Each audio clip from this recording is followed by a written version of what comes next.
তাহলে কি আগামী ৫ অথবা ৮ আগস্ট প্রধান উপদেষ্টা জাতির উদ্দেশ্যে দেয়া ভাষণে নির্বাচনের সময়সূচি ঘোষণা করতে যাচ্ছেন? যতই সময় যাচ্ছে বিএনপি, জামায়াত, এনসিপি সহ রাজনৈতিক দলগুলোর মধ্যে নির্বাচনী আমেজ বাড়ছে। শুধু ঘোষণা হচ্ছে না তারিখ। এদিকে ২০২৬-এর ফেব্রুয়ারিতে নির্বাচন, এমনটি ধরে প্রার্থী বাছাই গণসংযোগ করছে দলগুলো।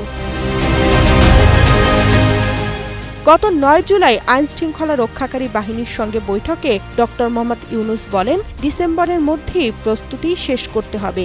নির্বাচন হতে পারে ফেব্রুয়ারি অথবা এপ্রিলের মধ্যে। তারপর ২৬ জুলাই ড. ইউনূস রাজনৈতিক দলগুলোকে আশ্বস্ত করেছেন যে শিগগিরই নির্বাচনের তারিখ ঘোষণা করা হবে।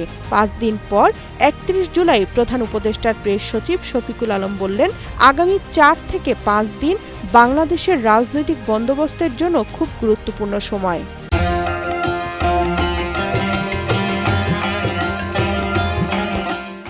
অনেক রাজনীতিবিদ মনে করছেন ত্রয়োদশ জাতীয় সংসদ নির্বাচনের তারিখ জল্পনার অবসান হবে ৫ আগস্ট।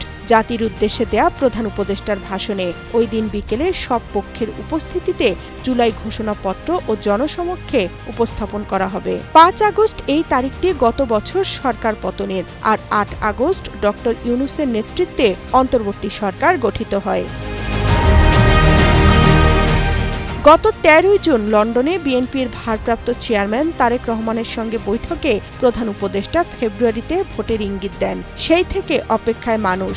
তাহলে কি চলতি সপ্তাহেই প্রতীক্ষার অবসান ঘটবে? তামান্না তাহসিন খান, কালের কণ্ঠ।